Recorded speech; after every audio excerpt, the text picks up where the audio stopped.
Hello दोस्तों, मैं हूं अंबुज और स्वागत है आप सभी का डिफेंस एंड डिप्लोमेट्स पे।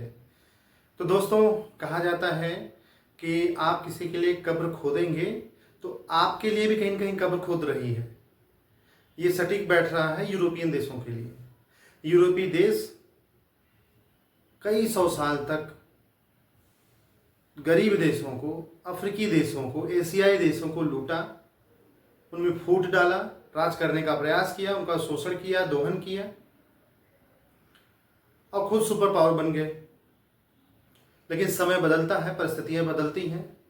बदलते समय और परिस्थिति ने उनको महायुद्ध के द्वार पे ला खड़ा कर दिया। 2 बार महायुद्ध हुआ और जो सुपर पावर का तमगा या फिर जो वैश्विक पावर का गुरूर लिए यूरोपीय देश घूम रहे थे, वो शिफ्ट हो गया अमेरिका की तरफ और रूस की तरफ। जब ये 2 सुपर पावर बन गए और यूरोपीय देश अब धीरे धीरे नगण्य होने लगे, उनकी क्षमताएं घटने लगी, युद्ध में लंबे समय से रहने की वजह से उनकी आर्थिक स्थिति बिल्कुल बिगड़ चुकी थी। उन्हें यहाँ मैन पावर नहीं था जो काम कर सके, जो सेना में लड़ सके। बहुत क्षति हुई धन की और जन की। तो स्थिति ये बन गई कि अब वही 2 सुपर पावर हो गए, रूस और उस समय यूएसएसआर हुआ करता था और अमेरिका। तो अमेरिका ने 1949 में इनके रूस के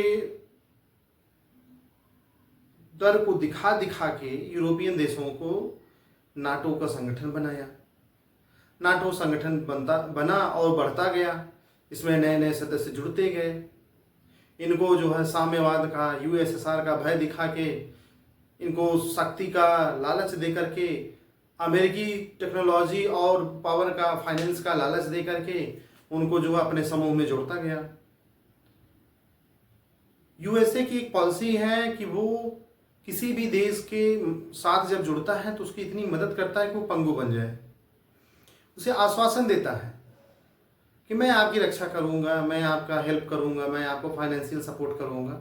और सामने वाला देश क्या, कोई भी व्यक्ति है, अगर उसे सहयोग मिल रहा है, लगातार खाने पीने को मिल रहा है, तो कुछ काम करने की नहीं सोचता है। यही स्थिति यूरोपियन देशों की है। सेम यही स्ट्रेटजी चाइना अपनाता है, बशर्ते वो फाइनेंस पे ही ज़्यादा फोकस करता है वो। तो अभी क्या हुआ कि थ्रेट बदलने लगा। रूस यूक्रेन की वार के बाद से परिस्थितियां और बदल गईं। यूरोपीय देश और निर्भर होते गए, नाटो का खर्च बढ़ते गया और खर्च का बोझ अमेरिका पे जाता गया। ट्रंप जब इस बार चुनाव लड़ने वाले थे, तभी से उन्होंने इस बात को बताया हुआ था कि हम अगर इस बार चुनाव जीत के आए तो नाटो पे जो यूरोपीय देशों की निर्भरता है उसे कम करेंगे। अमेरिका बहुत बड़ा अमाउंट नाटो पे खर्च करता है या अन्य अंतर्राष्ट्रीय जो संगठन उन पे खर्च करता है, तो हम इस खर्च को बचाएंगे। नाटो अकेले अमेरिका की जिम्मेदारी नहीं है, ये सारे सदस्यों की जिम्मेदारी है। या तो सब लोग बराबर दें, अगर बराबर नहीं दे सकते हैं तो अपने रक्षा बजट में बढ़ोतरी करें। ये मंशा लेके ट्रंप चुनाव मैदान में उतरे थे और जीत गए। अब जब वो जीत गए तो कई देशों के वही ऐड जिससे दंगा कराया जाता है, वही ऐड जिससे लोकतांत्रिक देशों में, जिससे विकासशील देशों में, जिससे अमेरिका का मंसूबा न जम रहा हो, उन देशों में तख्ता पलट करवाया जाता है, दंगा करवाया जाता है। ये मैं उसी तथाकथित ऐड की बात कर रहा। तो उस ऐड को बंद करने का प्रयास किया, टैरिफ बढ़ा दिया और उन्होंने ये धमकी भी दी, जैसा कि पहले ही कहा था कि नाटो के सदस्य देश अपने रक्षा बजट को बढ़ाएं। लेकिन अभी तक तो किसी ने नहीं बढ़ाया, तब तक जब तक कि ट्रंप धमकी पे नहीं उतर गए।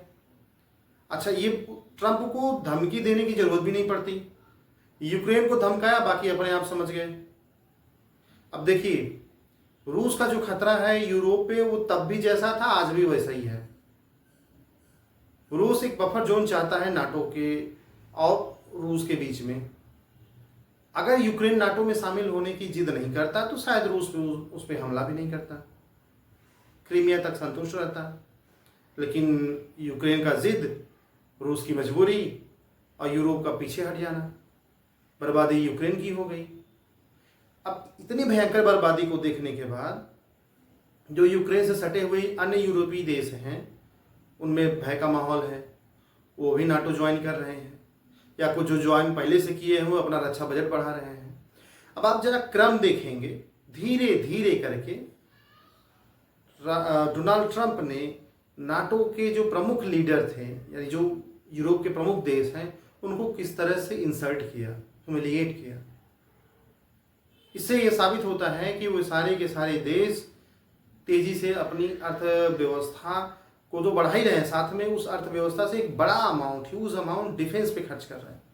कल मैंने जिक्र किया था कि किस तरह से जापान अपने डिफेंस का बजट बढ़ा रहा है, जर्मनी अपने डिफेंस का बजट बढ़ा रहा है, तेजी से बढ़ा रहा है, फ्रांस बढ़ा रहा है, स्पेन बढ़ा रहा है, ग्रीस बढ़ा रहा है, यूके बढ़ा रहा है, इटली बढ़ा रहा है। क्यों? क्योंकि उनका भरोसा जो था ना अमेरिका से, वो समाप्त हो गया है। उनको ये संदेह हो गया है कि ये ट्रंप हमारे पक्ष में होगा कि नहीं होगा, हमें नहीं पता। इसलिए आपने देखा होगा कि अब यूरोपीय यूनियन अपनी फोर्स बनाने पे सोच रहे हैं कि हम अपना अलग से फोर्स बनाएं, हम नाटो के भरोसे न रहें। नाटो माने अमेरिका, अमेरिका के भरोसे नहीं रहना चाहते। अगर आप अमेरिका के भरोसे नहीं रहना चाहते तो आपको अपने डिफेंस पे खर्च करना होगा, रिसर्च करना होगा, सेनाओं को मजबूत करना होगा और सैन्य अधिकारियों की, सेना के जवानों की भर्ती करनी होगी। इन सब में एक बड़ा परिवर्तन होगा और इस परिवर्तन के लिए यूरोप शायद तैयार है, क्योंकि ब्रिटेन के प्रधानमंत्री से डोनाल्ड ट्रंप ने सीधा सीधा पूछा, क्या आप अकेले रूस का सामना कर सकते हो? बिल्कुल नहीं कर सकते। तो जब नहीं कर सकता कोई व्यक्ति, ये आपको पता है, उसे भी पता है कि वो नहीं कर सकता, तो आप मीडिया के सामने उसे क्यों जताना चाहते हो कि आप नहीं कर सकते? असल में अगर कोई व्यक्ति अक्षम है या कमजोर है किसी दृष्टि से और आप भरे समाज में उसकी वो कमजोरी उसे दिखाएंगे तो वो उसे अपमान की तरह समझता है। और यही हुआ यूके के साथ, यही हुआ फ्रांस के साथ। जब एमेनुअल मैक्रोन व्हाइट हाउस में बैठे हुए थे, पत्रकारों से बात करते हुए डोनाल्ड ट्रंप ने कहा कि अमेरिका ने यूक्रेन की सबसे ज्यादा मदद करी है। उनके हाथ को पकड़ते हुए मैक्रोन आगे आए और उन्होंने कहा, नहीं, यूरोप ने यूक्रेन की सबसे ज्यादा मदद करी है, अमेरिका पीछे हट गया है। तो क्यों ये यूरोपीय देश अचानक से अपने डिफेंस बजट को बढ़ा रहे हैं? हालांकि डिफेंस बजट को बढ़ाने की बात ट्रंप ने पहले कही थी कि आपको बढ़ाना होगा। देखिए, इस जो यूरोपीय देशों के डिफेंस के बजट बढ़ रहे हैं उसके दो दृष्टिकोण हो सकते हैं। पहला ये कि वो अमेरिका से सहमत हो, दूसरा ये कि उन्हें इस बात का डर है कि अमेरिका उनकी मदद करे न करे, उन्हें स्वयं सक्षम बनना पड़ेगा। तो इसमें एक पहलू और आता है, अगर यूरोपीय देश सचमुच अपना डिफेंस बजट बढ़ा लिए हैं, वो अपनी सेना तैयार करना चाहते हैं, तो क्या इसमें हथियार निर्माता कंपनियों की चांदी है? चांदी मतलब उनको अवसर है लाभ कमाने का।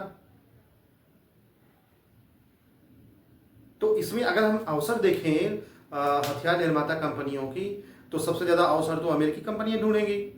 वही अमेरिकी कंपनियां जिसकी सरकार ने इनको अकेला छोड़ दिया। तो क्या यूरोपीय देश अमेरिकी कंपनियों से हथियार खरीदेंगे? रिश्ता नया नया गड़बड़ हुआ है ना। रिश्ते में खटास पड़ने के बाद उसी देश के डिफेंस कंपनी से वो हथियार खरीदेंगे? मुझे नहीं लगता है। क्यों? क्योंकि उस समय ये नैरेटिव बढ़ा जाएगा कि अमेरिका ने इसीलिए नाटो से लोगों को दूर किया ताकि उसके हथियार बिके। हालांकि अमेरिका के हथियार ऐसे भी बिकते रहते हैं नाटो देशों में। कुछ दिनों से हमारे देश में जो डिफेंस विशेषज्ञ हैं वो ये एनालाइज कर रहे हैं कि अगर ऐसा होता है तो भारत की कंपनियों को अवसर होगा। कितना? मैं पूछता हूँ, कितना अवसर मिलेगा? कुछ एक चुनिंदा चीजें हैं जो हमसे खरीदेंगे और वो हम ऐसे भी बेच रहे हैं। जब वो नाटो में है तब भी हम वो चीज बेच रहे हैं, जैसे गोला बारूद, गोली, bullet proof jacket, boot, cap. हो सकता है राइफल भी खरीदें, हो सकता है ब्रह्मोस खरीदें, हमारा नया हेलीकॉप्टर बना है लड़ाकू, उसको खरीदें। हमारे देश में बने तोपों की बड़ी डिमांड है, हो सकता है तोप खरीदें। हो सकता है कि ये पिनाका रॉकेट सिस्टम खरीदें, हो सकता है स्वाति रडार खरीदें, हो सकता है आकाश एयर डिफेंस सिस्टम खरीदें। ये कुछ चुनिंदा चीज़ें हमारे पास हैं जो हम बेच सकते हैं। हालांकि अगर हम डिफेंस में व्यापार की बात करें तो भारत का जो डिफेंस में व्यापार है ना, वो हर साल दुगुना की रफ्तार से बढ़ रहा है। यानी कि 2004 से 14 के बीच में देखें, 4 के 14 एक दशक है ना, तो उस दशक में वो भी 10% बढ़ा, फिर 14 से 24 में भी 10% बढ़ा, 11% मिला के अगर हम देखें 20 साल में, तो 2 दशक में 21-22% हमारा जो डिफेंस एक्सपोर्ट है वो बढ़ गया है। और आने वाले दिनों में वो और बढ़ेगा, क्योंकि क्लासेस दुनिया में जगह जगह हो रहे हैं। तो जहाँ भी क्लासेस होंगे वहाँ हथियार की ज़रूरत होगी। तो जिन देशों में क्लासेस होंगे वहाँ हथियार बनेंगे कैसे, तो डिमांड उनकी बढ़ेगी और सप्लाई इंडिया करेगा। ये बात तो सही है। पर क्या सच में यूरोप में अगर हथियार की डिमांड हुई तो भारत से ऑर्डर मिलेगा भारत को? मुझे नहीं लगता। मुझे नहीं लगता कि भारत की कंपनियों को इतना बड़ा ऑर्डर मिलेगा जितना बड़ा हमारे यहाँ के विशेषज्ञ बता रहे हैं। मैंने आपको साफ कहा कि गोले बारूद, bullet proof jacket, cap, shoes, और हो सकता है कि रॉकेट लॉन्चर लें पिनाका या फिर आकाश एयर डिफेंस सिस्टम, क्योंकि ब्रह्मोस मिसाइल यूरोपीय देश नहीं मांगेंगे, मुझे ऐसा लगता है। उनके पास खुद का फाइटर है, फ्रांस के पास है, और यूरो फाइटर है, यूके के पास है, तो उनके पास अपने हैं। फाइटर प्लेन तो हमसे लेने वाले नहीं हैं। एयर डिफेंस सिस्टम हो सकता है कि ले, अमेरिका से कई देशों ने ले रखे हैं, तो इसलिए मुझे नहीं लगता बहुत ज़्यादा अवसर है। पर हाँ, अगर यूरोपीय देश नाटो से निर्भरता कम करते हैं तो ये उनके लिए अच्छा भी होगा, और जियो पॉलिटिक्स में एक नया परिवर्तन होगा, एक नया खेल शुरू होगा। देखते हैं कि डोनाल्ड ट्रंप अमेरिका को अब कितनी गहरी खाई में ले जाके छोड़ते हैं। आप देखते रहिएगा हमारे साथ डिफेंस एंड डिप्लोमेट्स। इस तरह के तथ्यों का हम विश्लेषण करते रहेंगे। अगर आपको मेरा चैनल पसंद आए तो लाइक करें, सब्सक्राइब करें। तब तक के लिए गुड बाय।